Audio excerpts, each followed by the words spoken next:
Buenos días. Buenos días. Buenos días. Buenos días, ingeniero. Buenos días. Buenos días.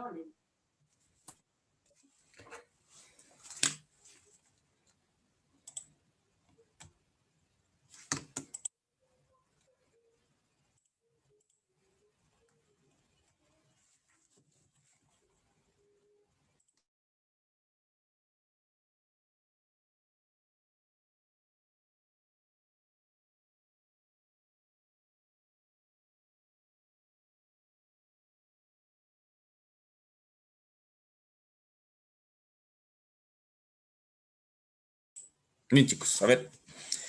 Voy a hacer un pequeño paréntesis de las exposiciones que han hecho los compañeros para ir reforzando ciertos temas y definiendo algunos conceptos importantes para poder entender algunos de los conceptos que vamos a ver a continuación, más adelante. Prendemos las cámaras, por favor. Los compañeros habían expuesto ya sobre la ley de Ohm. Bueno, y ellos ya introdujeron algunos conceptos de voltaje, de corriente, resistencia. De los compañeros también del grupo 2, del grupo 3, nos mostraron esta herramienta importante del Multisim y Proteus para lo que es la simulación de circuitos electrónicos. Es una herramienta muy importante, la vamos a utilizar bastantísimo en lo que son las prácticas y en lo que son los ejercicios que vamos a ir planteando en las clases. Entonces vamos a iniciar esta sección, esta unidad. Como les había mencionado, nosotros dividíamos, bueno, nos había mostrado en el sílabo, en tres grandes partes.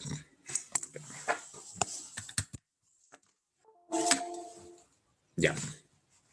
Bien, entonces por una parte estaban los circuitos de corriente directa. Teníamos lo que eran los circuitos de corriente alterna y teníamos los semiconductores. Esas eran las tres partes, las tres unidades que vamos a tratar, ¿no?, en la asignatura. Entonces, bueno, hicimos un recordéresis de lo que es electrostática. Ayer, bueno, ya tomamos una pequeña lección sobre ello. Importante para poder introducirnos al tema de corriente directa. Entonces, para ponernos, bueno, ubicarnos en el mapa más o menos cómo lo vamos a manejar. Tenemos esta primera parte, que es la que vamos a ver en esta unidad, que es la parte de circuitos de corriente directa. Entonces, vamos a tomar en cuenta nosotros siempre lo que son señales eléctricas de ahora en adelante, y las vamos a graficar. Siempre nosotros graficamos lo que son las señales en función del tiempo. Pero lo que tiene que ver a corriente directa, que es lo que vamos a analizar, nos vamos a introducir en esta clase, son aquellas señales que son fijas, ¿no? Son señales constantes en función del tiempo. Sí, esto es lo que es corriente directa. Por ejemplo, si yo tengo aquí 5 voltios, más 5 voltios, es una señal, ¿no? Igualmente podemos hablar de corrientes, ¿no? Por ejemplo, si hablamos de 100 miliamperios. Mientras lo que tiene que ver a corriente alterna son aquellas señales que cambian en función del tiempo. ¿Sí? Por ejemplo, la señal alterna que tenemos en nuestras casas, ¿no? Que no es nada más que una señal sinusoidal, ¿no? Es variante, en cambio, en el tiempo. Bueno, y la parte de semiconductores, que son los materiales que vamos a analizar, sobre todo para lo que es la parte de algunos elementos electrónicos básicos, como el diodo, el transistor. Y bueno, de aquí se desprende justamente uno de los hitos, creo que más importantes luego del transistor, que son los circuitos integrados, ¿no? Que nos han permitido en la actualidad poder tener todas las gamas de dispositivos electrónicos que tenemos, ¿no? Lo hemos podido lograr a través de del dopaje, ¿no? Del dopaje que se ha hecho con semiconductores para la fabricación de diferentes elementos electrónicos.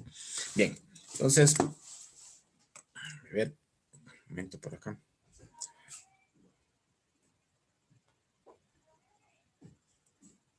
Bien, entonces vamos a ver estos tres conceptos, lo que es voltaje, corriente y resistencia. Vamos a ir formalizando, ¿no? Los compañeros ya hablaron sobre la ley de Ohm, ya nos dieron, bueno, una relación existente justamente entre estos tres parámetros. Vamos a irlo definiendo de forma formal. Para eso vamos a hacer una pequeña revisión de lo que analizamos en la estructura de la materia, que ya bueno, vimos algo en la parte electrostática con lo que tiene que ver a la estructura atómica de los diferentes elementos. Y hablábamos, bueno, justamente del modelo de Bohr, en el que teníamos, bueno, los neutrones, los protones en el núcleo y los electrones que estaban girando, ¿no? Alrededor de este, ¿no? Tenían cierto movimiento. Para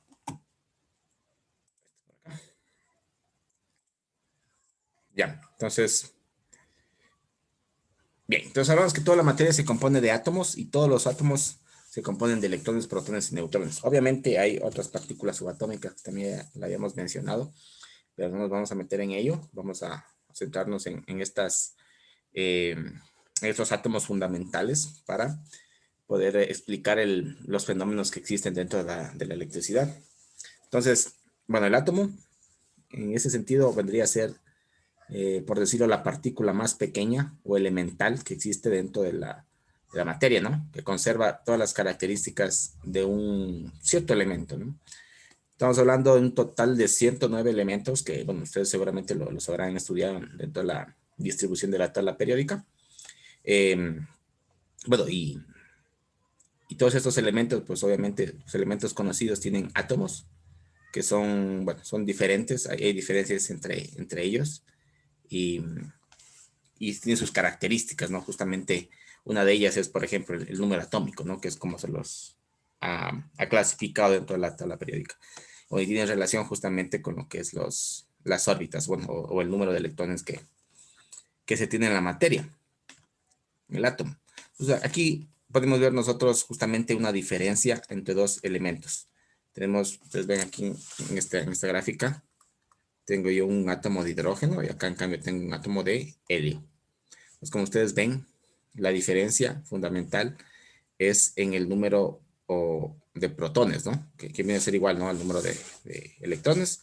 En este caso, pues en el helio, estamos hablando tiene un 1, ¿no? Un protón. Mientras que en el helio tiene 2 en cambio, ¿no? Y 2 electrones. Y justamente de aquí es lo que les comentaba, se desprende el número atómico. Si ustedes visualizan justamente en la tabla periódica el helio, déjenme ver si es que lo vemos rapidísimo por acá. El hidrógeno.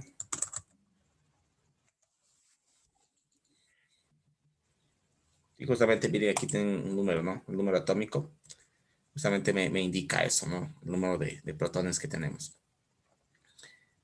En este caso, miren el número 1 que está en el lado izquierdo. Digámosle el helio, también en este caso sería 2, ¿no? Su número atómico. Aquí no. Podemos ver, ¿no? Y así, ¿no? El cobre, por ejemplo, veamos el cobre.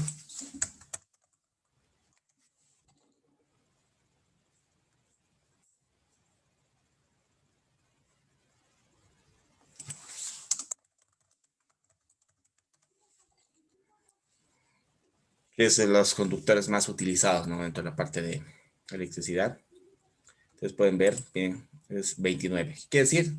Tenemos un total de 29 protones, por tanto 29 electrones, ¿no? Bueno, eso con respecto a los diferentes elementos, ¿no? Que tenemos. Sí, justamente lo que les comentaba, en la tabla periódica está ordenados de acuerdo a este número atómico.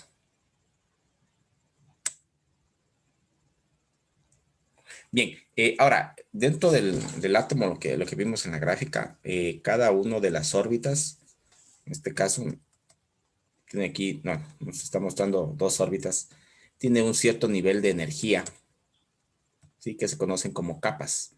Y estas capas están numeradas, digamos, desde la capa que está más cerca hacia el núcleo, tendría en este caso, ¿no? El ejemplo anterior, la capa más cercana tendría el número, digamos, el nombre de capa 1, y la siguiente sería capa 2, ¿no? Capa 2, capa 3, capa 4, y así, ¿no? Hasta irnos alejando más del núcleo. Entonces, los electrones más alejados del núcleo están a niveles de energía más alto. Entonces, ¿qué sucede? si un electrón absorbe un fotón, estamos hablando de que absorbe energía, el fotón en este caso le está proporcionando una energía al electrón suficiente para poder escapar del átomo y convertirse en un electrón libre. Y eso es lo que sucede justamente en los conductores. Entonces, aquí el tema es el siguiente. Como hay diferentes tipos de materiales, hay materiales que necesitan una menor cantidad de energía que yo le pueda suministrar para que él pueda, digamos, eliminar un electrón. Y justamente estos electrones se eliminan aquellos que están justamente en una capa más alejadas del núcleo, ¿no? Bueno, o la que es conocida, la capa de valencia, que ya la vamos a ver. Es aquella capa en la que yo necesito menor cantidad de energía para que un electrón pueda salir. ¿Sí? Entonces, bueno, aquí justamente vienen las diferencias de lo que son los conductores, los aislantes, ¿no? Los conductores necesitan menor energía, mientras que el aislante obviamente necesita una cantidad de energía mucho mayor para poder desprender un electrón de su capa de valencia. Ya, justamente, ¿por qué sucede esto? Porque justamente los electrones que se encuentran más alejados del núcleo, ustedes recordarán, ¿no? Había una fuerza de atracción, en este caso del núcleo, donde están los protones, hacia los electrones, que hacía que justamente se encuentren orbitando, ¿no? Alrededor de este núcleo. Y mientras más alejados estén justamente los electrones del núcleo, pues obviamente va a haber una menor fuerza de atracción, ¿no? Entonces, por ello, justamente los que se encuentran más ligados, digamos, al núcleo son los que se encuentran más cercanos a este, ¿no? Ya, entonces los electrones con los niveles de energía más altos existen en las capas más externas a un átomo, ¿no? Su ligación a este es relativamente holgada, lo que les comentaba, ¿no? Esto básicamente es en la última capa de valencia lo que sucede esto, ¿no? Que están ligeramente ligados al núcleo y puede absorber, digamos, una cantidad de energía que haga que este electrón pueda salir de esta capa de valencia, ¿no? Y los electrones que se encuentran en esta última capa de valencia se llaman los electrones de valencia. Bien. Esto es importante también. Nos dice que la cantidad de energía requerida para liberar un electrón de valencia está relacionado con el número de electrones presentes en la capa externa. ¿Qué nos quiere decir esto? Si yo tengo un átomo, aquí están, bueno, las diferentes capas de valencia, y digamos, esta es la última capa de valencia, es la capa de valencia, ¿no? La última. Digamos que si yo tuviera aquí 6 electrones, estos 6 electrones, o digamos, este átomo va a ser mucho más estable.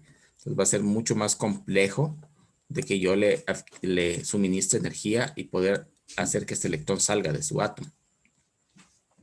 En este caso, porque tiene 5 electrones. ¿Sí? En cambio, si yo tuviera un átomo en el que su capa de valencia, por ejemplo, tenga solamente 2 electrones, va a ser mucho más fácil que yo le suministre energía para que éste salga de su capa. Es lo que me está diciendo, ¿no? Entonces, la energía requerida para liberar el electrón de valencia, dice, está relacionada con el número de electrones presentes en la capa externa. Entonces, mientras más electrones tenga, obviamente va a ser mucho más compleja, ¿no? Bien, pues veamos este ejemplo. Tenemos aquí el átomo de cobre. Bueno, lo vimos acá, ¿no? Tenemos un número atómico de 29. Quiere decir que tengo yo aquí 29 protones en el núcleo, lo que quiere decir, ¿no?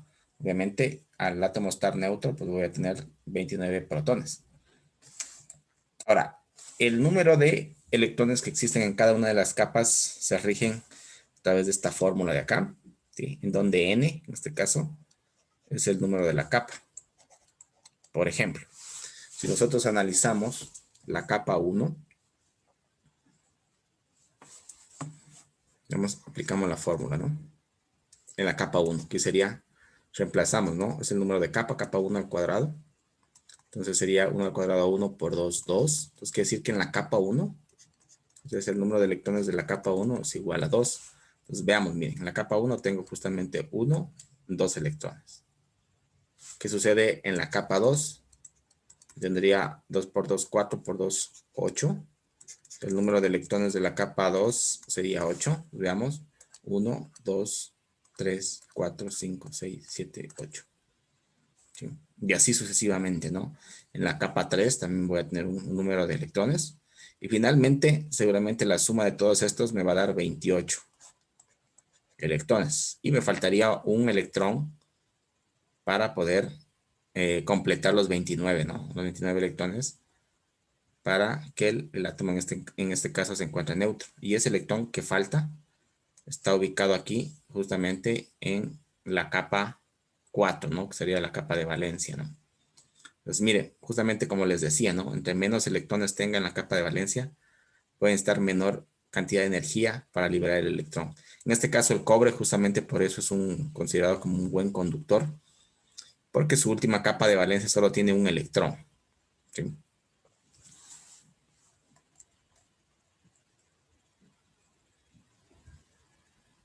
Bien. Bien. Entonces, de acuerdo a esto, de acuerdo a este análisis, tenemos nosotros diferentes clasificaciones, que seguramente es lo que ustedes consultaron en el ensayo, ¿no? Que hicieron en la primera tarea, donde analizaron justamente los conductores. Entonces, los conductores en sí justamente tienen que ver con esta característica de el número de electrones que tienen en su capa de valencia, ¿no? Y lo que los hace, bueno, se denomina conductores porque justamente permiten el paso de la corriente eléctrica. ¿Sí? Ya lo vamos a ver, bueno, vamos a ver qué es la corriente. ¿Alguien que me pueda decir qué es la corriente eléctrica? ¿O qué entiende por corriente eléctrica?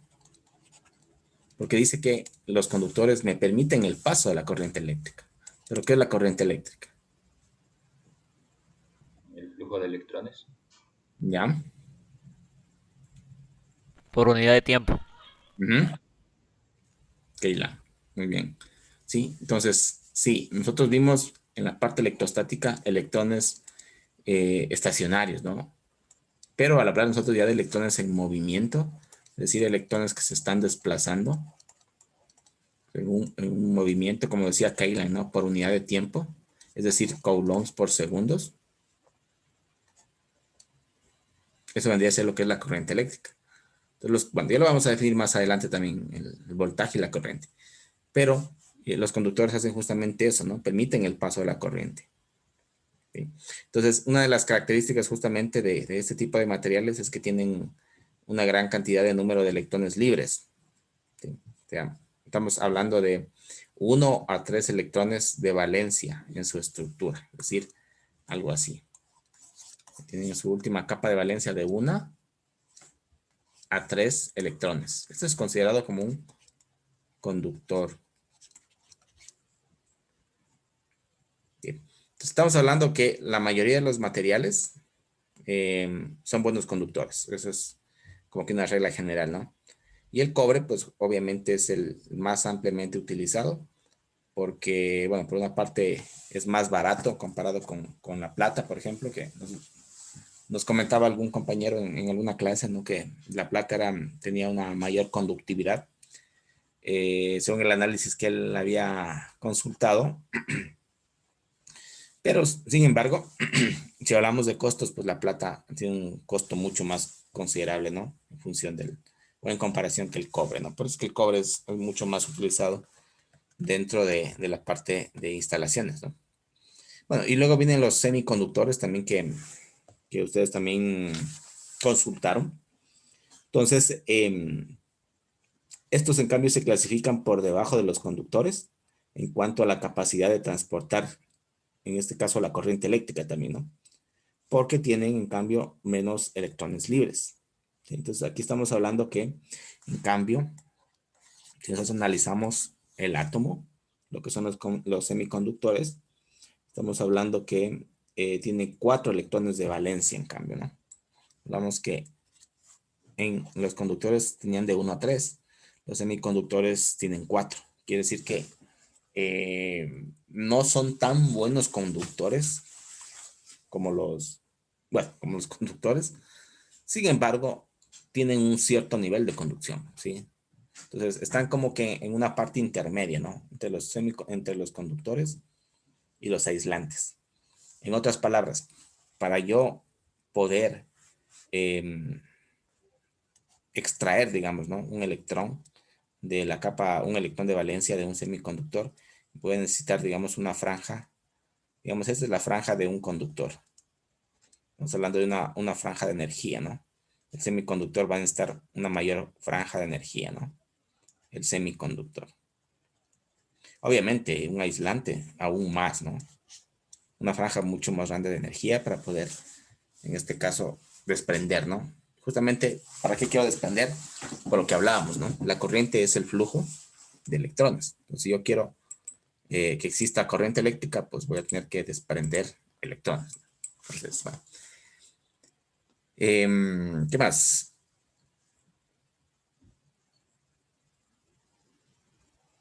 Bueno, ya hablábamos, ¿no? De la base de los semiconductores, la importancia, que lo vamos a analizar en la unidad 3, que es para la construcción justamente de diodos, transistores, circuitos integrados y, bueno, y algunos otros elementos también muy útiles dentro de la parte de electrónica, ¿no? Para todo lo que son aplicaciones tecnológicas, dispositivas, ¿no? Presente en un sinnúmero de aparatos electrónicos en la actualidad, ¿no? Desde nuestros computadores, teléfonos inteligentes, tablets, televisores, bueno, casi en todo lo electrónico que tenemos, están presentes este tipo de materiales, ¿no? Bueno, y finalmente, hablamos de los aislantes, ¿no? Son en cambio conductores deficientes de corriente eléctrica, es decir, no conducen electricidad y se utiliza justamente para eso, ¿no? Para proteger o para aislar corrientes no deseadas, ¿no? Para aislar, digamos, de un circuito. Por ejemplo, en los cables de instalaciones eléctricas, ustedes habrán visto, ¿no? Tenemos un cable de cobre que está rodeado de un aislante, ¿no? Y bueno, hay un sinnúmero de cables que están, eh, digamos, configurados o construidos de cierta forma. Por ejemplo, habrán visto también lo que son el cable coaxial que tiene digamos, un doble aislante, ¿sí? Y diferente tipo de aislante. No sé si, bueno, se usa, por ejemplo, para la televisión, ¿no? O televisión por cable. Tiene un cable de cobre concéntrico, digamos, ¿no? Que está en el centro. Y, digamos, esto le está recubrimiento un tipo de aislante como tipo de espuma, más o menos es. Y este a su vez está recubierto con una malla, me parece que es de, bueno, es de otro tipo de conductor, otro tipo de metal. Es una malla, ¿no? Es como, bueno, tiene así como unos pequeños filamentos, como unos pelitos metálicos, ¿no? Y este a su vez, bueno, está recubierto por otro aislante, es una chaqueta, ¿no? En cambio es como de caucho más bien, ¿no?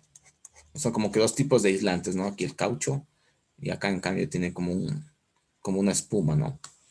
Bueno, esto más es utilizado sí, obviamente para transmitir electricidad, pero no tanto para transmitir energía como tal, ¿no? Por ejemplo, para prender un foco, para prender un motor, ¿no? Sino más bien esto es utilizado para enviar señales eléctricas, ¿no? O sea, para el envío de información, básicamente, ¿no?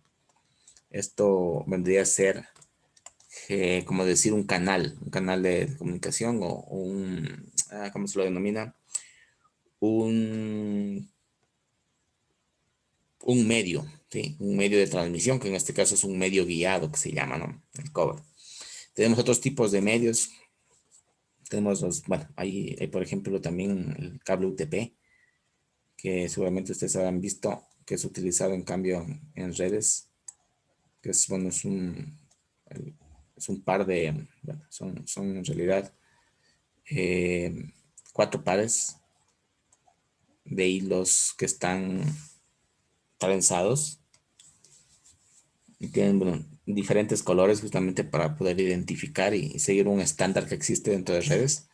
Y esto a su vez también está dentro de un, eh, de una chaqueta. ¿Como el del internet?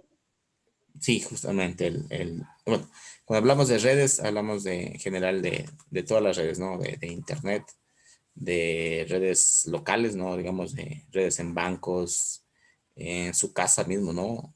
Una oficina, en un cyber.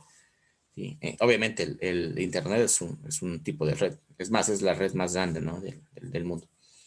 Sí. Y aquí también hay diferentes tipos de cables, ¿no? Cables que Este a su vez no están, estos cables de cobre, estos pequeños filamentos están a su vez recubiertos, ¿no? Por un aislante, por un tipo de aislante.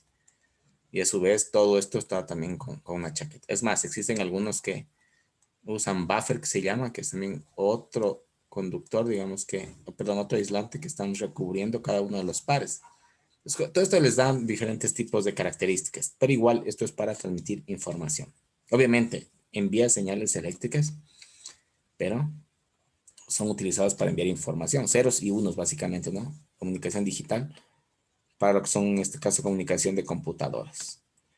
Bueno, y hay otros tipos de medios, no sé, bueno, seguramente ustedes habrán escuchado un medio que también se utiliza, pero no transmite electricidad como tal, pero me sirve a mí para transmitir información.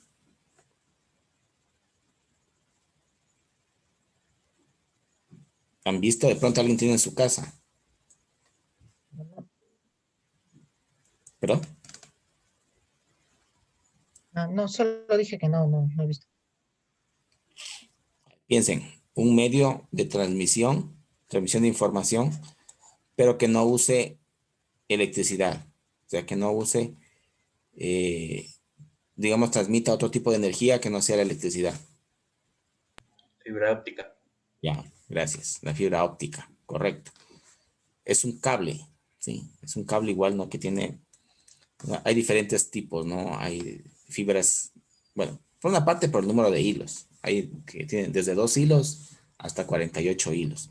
Entonces, seguramente si alguien tiene en su casa fibra óptica, tendrá un cable tipo drop que se llama, que son, bueno, es un cable muy finito, que tiene como que dos hilos, ¿no? Entonces aquí viene una fibra y acá otra fibra, algo así, ¿no? Entonces, si nosotros analizamos, le hacemos un zoom a la fibra no es nada más que eh, es de vidrio, primeramente, flexible para que no se quiebre. Obviamente hay que tener precaución. Entonces, está construido por el núcleo y por un recubrimiento. Ambos son de vidrio, pero con diferentes características, que es lo que se denomina, bueno, es un parámetro que se denomina la coeficiente de reflexión, me parece, si mal no recuerdo.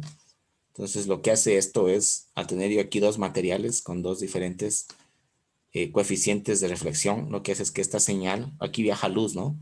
Esta luz vaya rebotando dentro del núcleo y no salga, ¿no? Que esto al ser, digamos, si fuera del mismo coeficiente, obviamente esto, o si no hubiera el recubrimiento, la luz saldría, ¿no? Del núcleo. Pero esa es la característica justamente especial.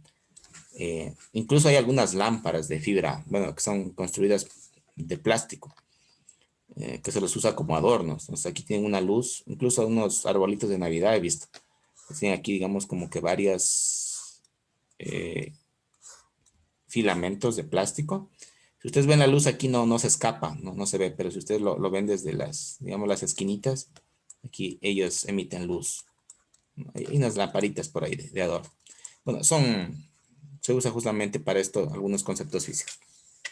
Bueno, no nos desviamos mucho del tema, estábamos hablando de los aislantes, ¿no? Entonces les decía que justamente los aislantes se los utiliza para poder separar eh, señales eléctricas, ¿no? Y también como tipo de protección, ¿no? Inclusive para nosotros mismos. En la clase pasada hablábamos también justamente de los equipos de protección personal que utilizan las personas que trabajan en este tipo de empresas, ¿no? De suministro de energía. Bien.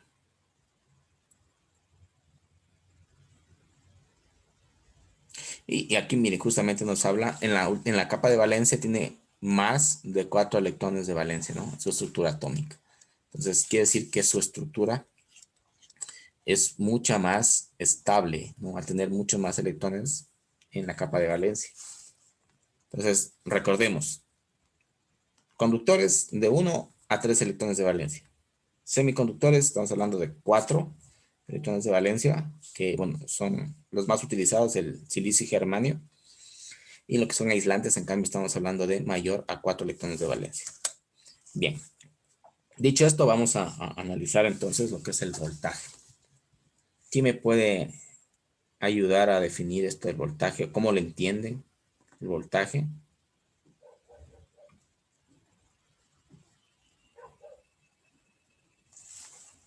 Voltaje es el que da energía a todos nuestros componentes. ¿Ya? Sí, es una fuente de energía, muy bien. ¿Qué más? La diferencia de potencial eléctrico. Ya, correcto. Diferencia de potencial. ¿Qué más?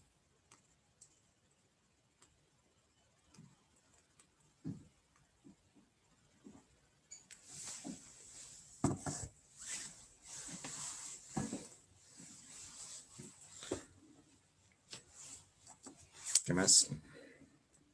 Podría ser un flujo de electrones, tal vez. No, esa es la corriente. El flujo de electrones es la corriente. Eh, es una magnitud física que llega a cuantificar la diferencia de potencial entre dos puntos. Ujú. Ya, pero dicho con sus palabras, ¿cómo lo Por entiende? eso, es que no tengo cómo más decirlo, es la forma más técnica de decirlo. Ya. Bueno, a ver, hablábamos de, primero, algo que me gustó que un compañero dijo que es la fuente de energía, ¿no? Es lo que nos suministra a nosotros eh, o nos da, digamos, la posibilidad de yo poder producir electricidad. Entonces, bueno, hablábamos en una ocasión, ¿se acuerdan de la ley de conservación de la carga eléctrica? Y también hacíamos una relación con la ley de conservación de energía, ¿no? Hablamos que las energías no se crean ni se destruyen, solo se transforman. Entonces hablábamos, ¿se acuerdan cuando platicábamos sobre las fuentes de energía? Por ejemplo, del parque eólico, hablamos que la energía, en este caso cinética del viento, la transformábamos en energía eléctrica, ¿sí? Entonces, bueno, en este caso estas son las fuentes. Podría ser, digamos, qué sé yo, una represa eléctrica, un parque eólico, un panel solar. ¿Sí? Ellos nos van a proporcionar la energía. ¿Y cómo nos proporciona? En forma de voltaje. Entonces, hagamos una analogía en física, solo para entenderlo de mejor manera. Ustedes recordarán aquí que en física ustedes analizaron lo que es la energía. ¿Se acuerdan que aquí se dividía como que en dos partes, ¿no? La energía potencial y la energía cinética. ¿Se acuerdan? ¿Alguien que me recuerde esto?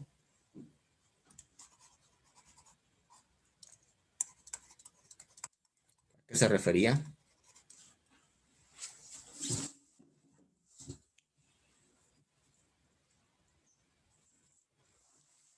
A ver, la energía cinética es la energía que se desprende en un cuerpo que esté en movimiento.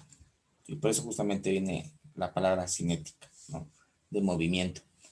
Eh, por ejemplo, los planetas, ¿no? Están girando alrededor del Sol, ¿no? Ellos están produciendo una energía cinética, están en movimiento, ¿sí? En cambio, la energía potencial es más relacionado a un tipo de energía que está en cambio acumulado, que está como que guardado, ¿sí? Entonces, para yo poder guardar esa energía, lo que he hecho es realizar un trabajo, ¿sí? Entonces, por ejemplo, podría ser una rodadera. ¿Tiene una rodadera? A ver, esperen, está un poco chueco esto. Ya, digamos, esta es una rodadera. Ya. Entonces tienen aquí una escalera. Entonces, ¿qué pasa? Al estar nosotros en el planeta, estamos sometidos a algunas leyes físicas, ¿no? Entre una de ellas, la ley de gravitación. Entonces, mientras más altura yo tengo, obviamente voy a tener una aceleración, ¿no? A través de la gravedad, que me impulsa, digamos, hacia el centro de la Tierra. Eso era lo que me decía, ¿no? La ley de gravitación. Entonces, ¿qué sucede? Inicialmente, por ejemplo, una persona, en este caso, no tiene ningún tipo de energía.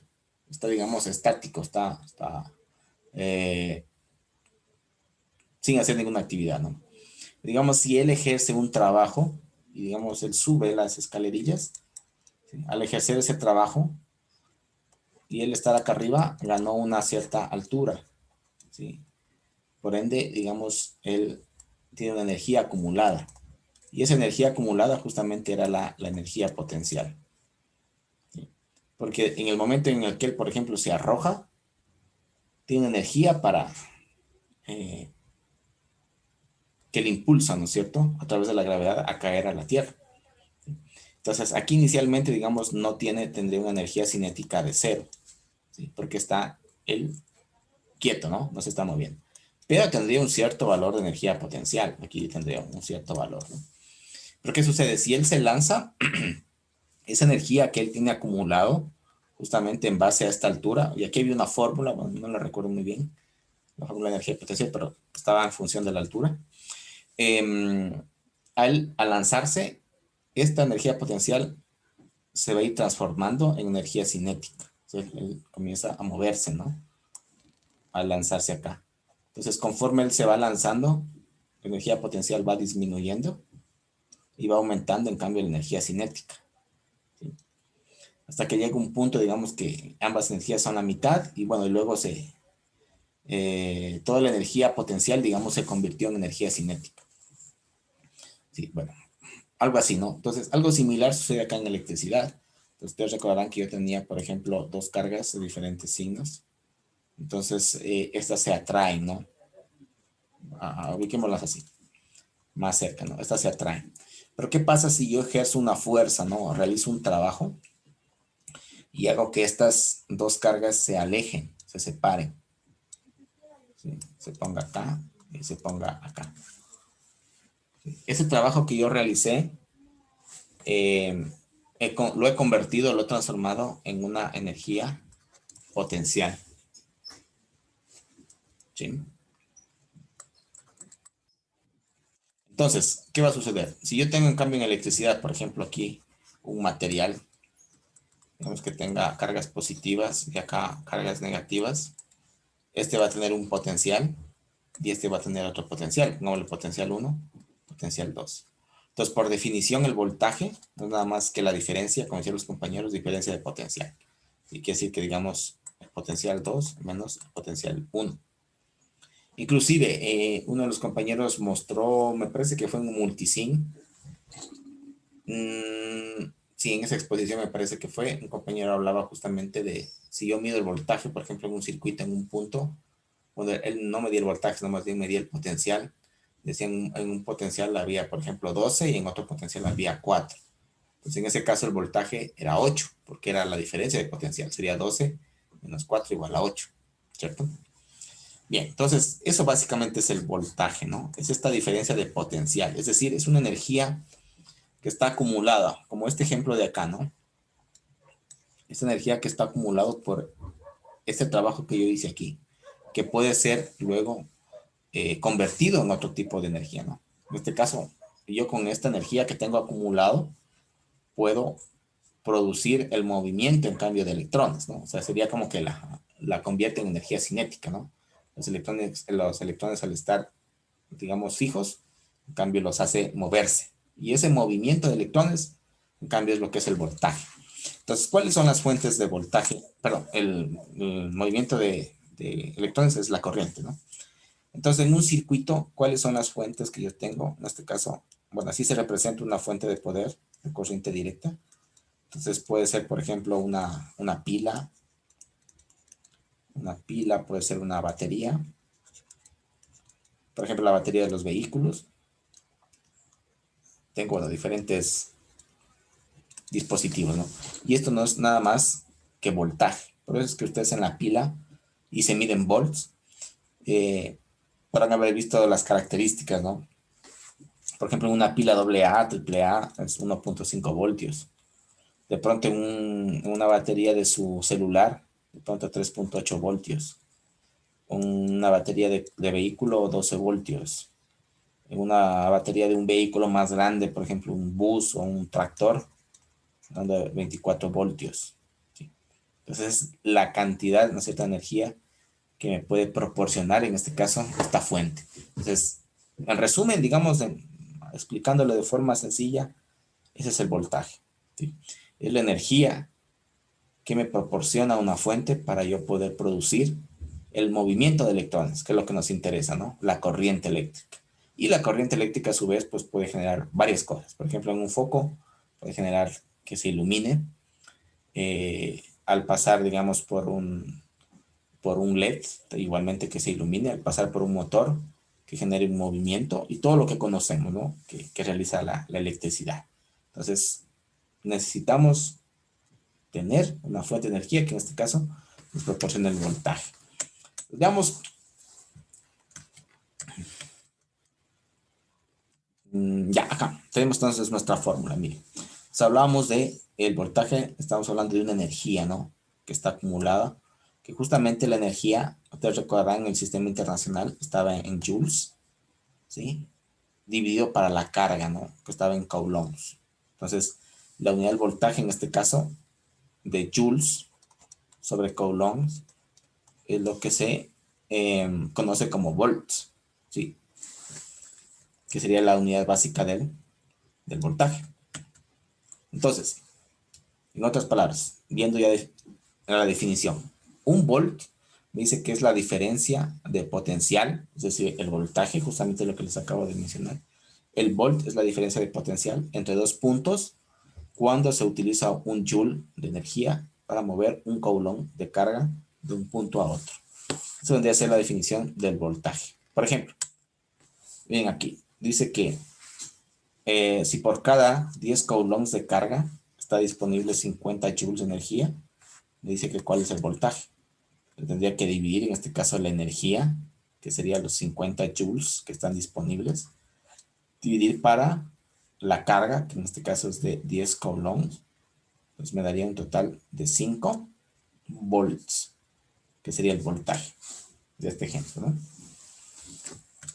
Bien, eso en cuanto a voltaje. No sé si tienen alguna duda o algún comentario con respecto al voltaje.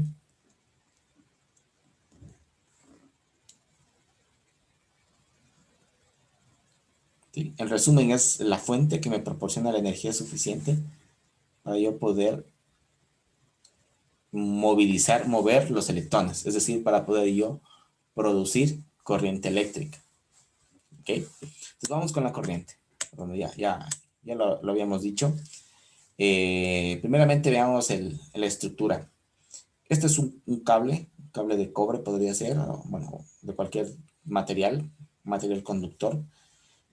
Como yo les decía, los conductores se caracterizan por tener los electrones de valencia, de 1 a 3 electrones de valencia, que necesitan, digamos, una cantidad muy pequeña de energía para poder estos convertirse en lo que se denominan electrones libres, es decir, electrones que se encuentran moviéndose dentro de la materia, básicamente, ¿no?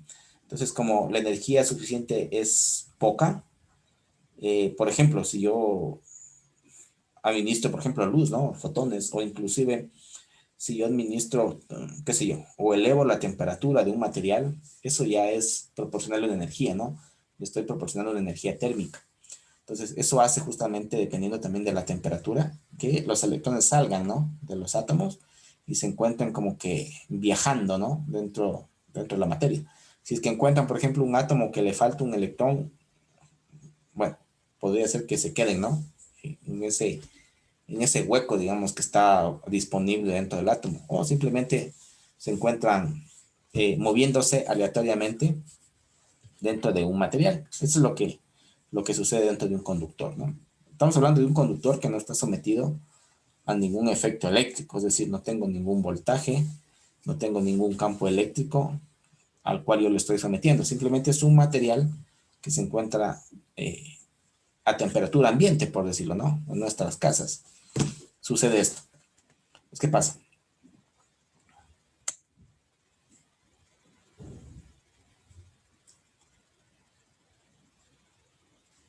Entonces, el voltaje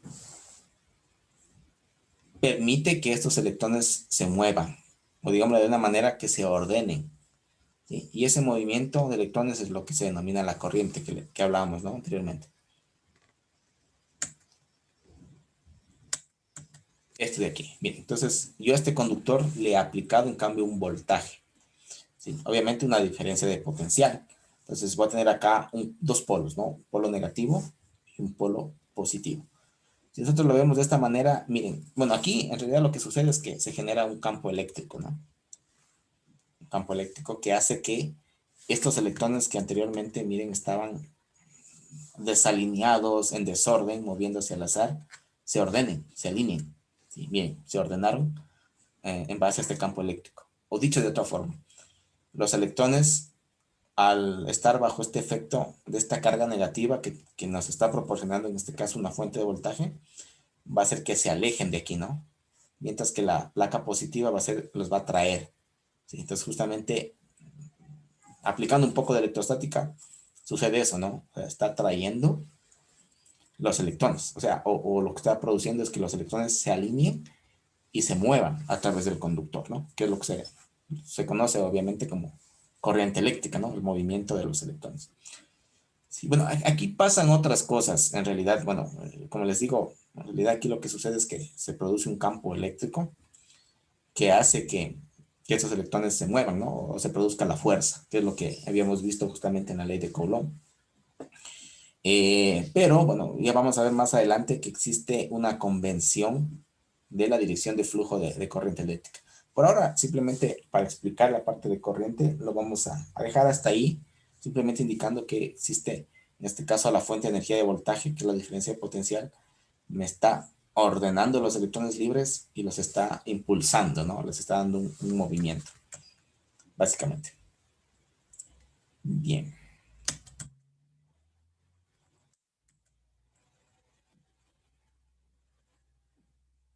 Ya, entonces, la corriente está simbolizada con la I, y bueno, ya hablamos también, ¿no? Las unidades son el ampere, bueno, en honor a André Marie Ampère, que fue uno de los físicos que trabajó bastante en el ámbito de la corriente eléctrica y también lo que tiene que ver a los campos magnéticos, que, bueno, ustedes recordarán que el campo magnético estaba justamente ligado a lo que son los campos, bueno, ligado a lo que son las corrientes eléctricas.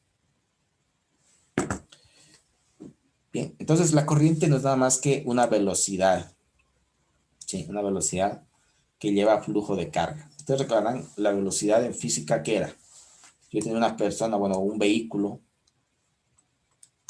tenía un carrito, un vehículo que se estaba movilizando, ¿no es cierto? ¿Qué me decía que era la velocidad? La velocidad era la distancia por tiempo, ¿no? Es decir, estaba en metros por segundo. Esa era la velocidad, ¿no? Igualmente aquí hablamos de la corriente eléctrica, que es una velocidad, en este caso, de las cargas, ¿no? Es decir, estamos hablando de cargas por segundo. Es lo que vemos aquí justamente en la fórmula, ¿no? Hacer la carga por tiempo. Borremos esta analogía de acá. Entonces, en este caso, la carga en coulombs y el tiempo en segundos. Entonces, el coulomb por segundo me equivale a lo que es el ampere. Sí, unidades, sistema internacional. Ahora, si analizamos también, miren, este concepto también que es muy utilizado dentro de la parte de electricidad, que, bueno, aquí nos habla en cambio de una sección transversal, ¿sí? Para definir también a la corriente. ¿Qué es la sección transversal? Miren, es este círculo, digamos, que se crea aquí, si yo lo analizo, o digamos, para verlo de mejor forma, si yo este cable lo corto, ¿no? Lo corto, si yo lo veo de frente sería algo así, ¿no? El cable viene así, y aquí sería algo así, ¿no? Redondo, bueno. Entonces, justamente esto de aquí es lo que se denomina la sección transversal. Pues también yo puedo decir que cuando cierto número de electrones que tiene una carga total, en este caso una carga total de 1 coulomb, pasa para una área de sección transversal en 1 segundo, decimos que la corriente es de 1 ampere. Esa vendría a ser la definición de lo que es el ampere.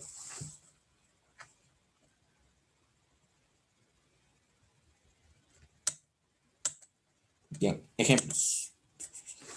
Ya. Ahí dice que 10 coulombs de carga fluyen más allá de cierto punto en un alambre en 2 segundos. Tendría 10 coulombs que viajan en 2 segundos. Sería igual a 10, en este caso, coulombs por segundo, que vendría a ser amperes, ¿no? Un total de 5 amperes. Bien, entonces, bueno, hasta ahí los conceptos. Voltaje y corriente. No sé si tienen alguna duda hasta ahí.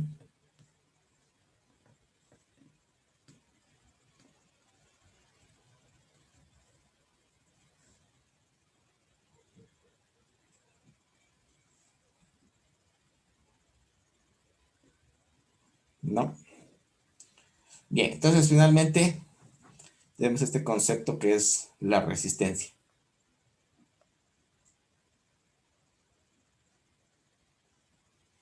Bueno, y la resistencia en sí solo la podemos ver desde dos puntos de vista, tanto desde su concepto, de su definición, como también ya a nivel físico, digamos, ¿no?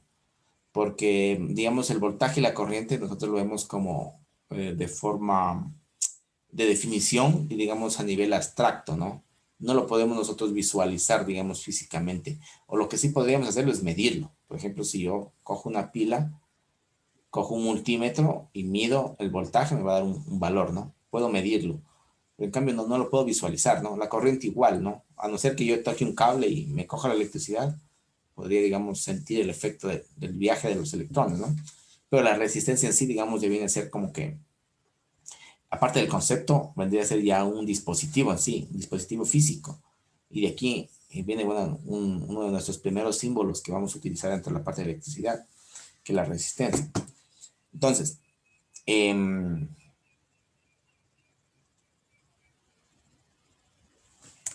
veamos. Dice, cuando en un material existe corriente, los electrones libres se mueven en este y de vez en cuando chocan con átomos, ¿no? Hacemos un poquito acá. Aquí estamos hablando, ¿no?, de forma ideal, cómo es el flujo de electrones. Pero en la realidad, estos electrones se impactan, ¿no?, con otros electrones, con otros elementos del átomo. Y digamos, estos, qué sé yo, van hacia otro lado. No es que, digamos, todos viajan en un mismo sentido, ¿no? Entonces existe una cierta oposición, digamos, al flujo justamente de estos electrones. Al tener yo un conductor totalmente ideal, o tener un conductor, o un superconductor, digamos, ¿no?, que sería sin ninguna pérdida, todos estos electrones se van a movilizar, ¿no?, de forma uniforme. Pero siempre vamos a tener una cierta oposición. Así sea un conductor, siempre va a haber una cierta oposición hacia el flujo de corriente. Y va a haber ciertos elementos que tengan más oposición, ¿no?, justamente a esto. Algo similar a lo que sucedía en cinética, en física, cuando ustedes analizaron, por ejemplo, la fricción. Si ustedes quieren mover, por ejemplo, una caja, ¿no? Si ustedes quieren mover una caja, no es lo mismo que muevan una caja sobre una caja que pesa lo mismo, ¿no? Si ustedes lo mueven sobre una baldosa, es mucho más sencillo, digamos, empujarla, ¿no? Tiene menos fricción. La fricción vendría a ser una fuerza que se opone al movimiento de la caja, ¿no? Si ustedes lo mueven sobre madera, digamos, de pronto va a ser un poco más complejo producir el movimiento. Y más aún, digamos, si la caja ustedes la quieren mover sobre cemento, ¿no? Va a haber mayor fricción. Entonces, algo similar es la resistencia, ¿no? Es esa oposición que un material pone para el flujo de la corriente eléctrica, de los electrones. Entonces, estas colisiones que se provocan, que los electrones pidan algo, o pierdan, digamos, algo de su energía, ¿no? Lo que se llama también pérdidas, ¿no? Se llama pérdidas de transmisión. Que mientras más colisiones tenga, y va a tener mayor restricción al flujo.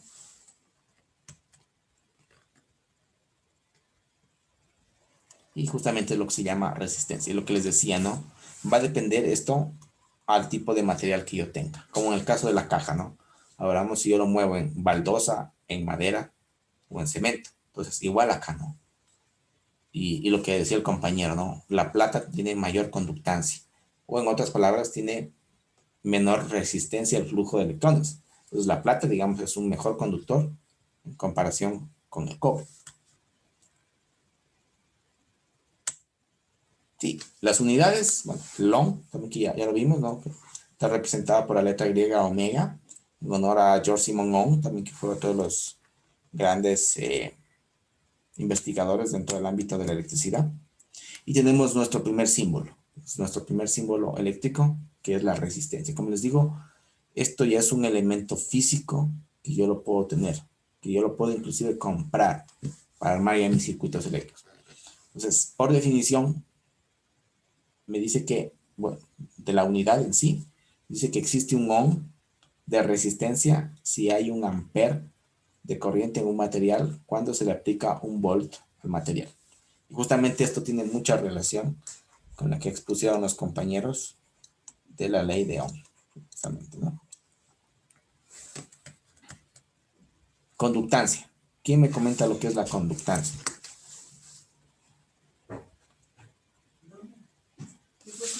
¿Conductancia alguien?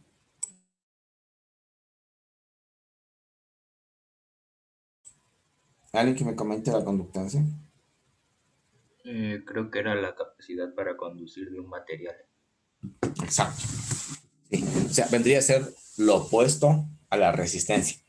La resistencia me indica que es la oposición al flujo de corriente, ¿no? La conductancia, en cambio, es la facilidad que tiene un material para conducir. ¿Sí? O sea, en otras palabras, vendría a ser el inverso de lo que es la resistencia. Es decir, si tengo la capacitancia, sería igual al inverso de la resistencia. Y viceversa, ¿no? La resistencia sería el inverso de la conductancia. ¿Sí? Y esta conductancia, bueno, perdón, aquí, esto está representado con la letra G, que ya vimos también en el sistema internacional, ¿se acuerdan? Y la unidad, ¿cuál era en este caso? ¿Se acuerdan? De la conductancia, ¿en qué estaba medido? En Siemens. El símbolo, pues la S, y es el Siemens. Por ejemplo, si yo tengo una resistencia de 22 kiloohmios, me preguntan cuál es la conductancia. En este caso, ¿no? La conductancia sería el inverso. Sería 22 kilo, que aquí sería 10 al cubo, ohmios. Y eso sería igual. ¿Cuánto es 1 dividido para 22?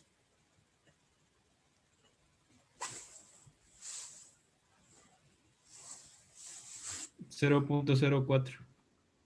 0.04. Ya, y esto de aquí, miren, como está al cubo, yo lo subo acá arriba, sería por 10, cambio a la menos 3.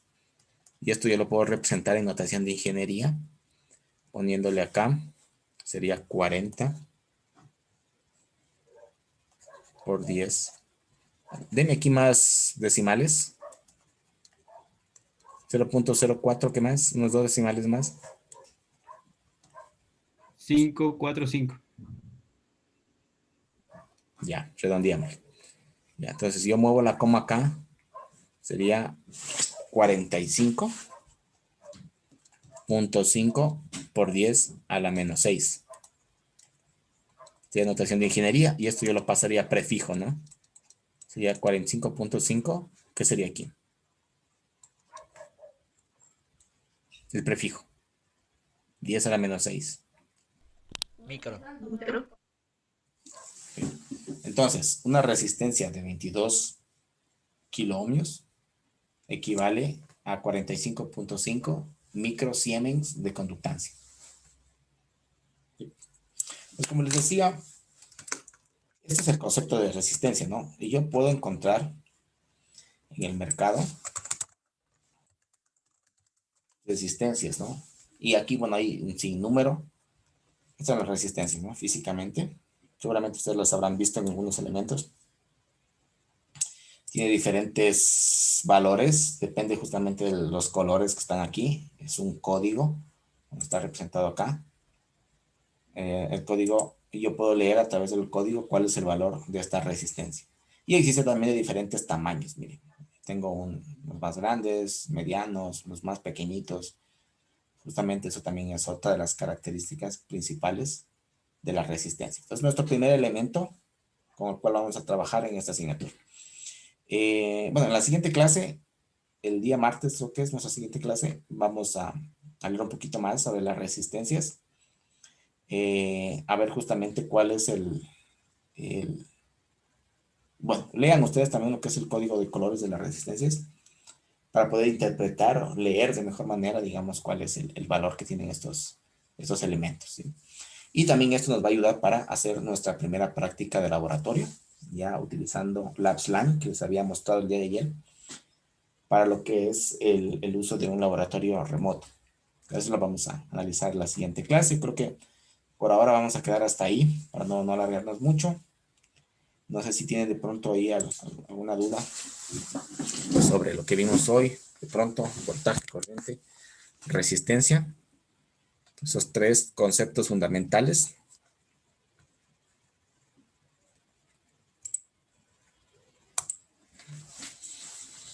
Si no hay dudas, chicos, quedamos hasta ahí. Un buen fin de semana. Lean, por favor. Les recomiendo que lean sobre las resistencias, código de colores, sobre lo que es el protoboard, cómo se lo usa el protoboard. De pronto también el uso del multímetro, porque eso lo vamos a utilizar en nuestra primera práctica de laboratorio. Bien, entonces, eso sería todo por el día de hoy. Les agradezco por su asistencia. Dios mediante, el día martes nos conectamos nuevamente para nuestra primera práctica de laboratorio. Gracias, ingeniero. Gracias. Gracias, ingeniero. Gracias. Buen fin de semana. Gracias.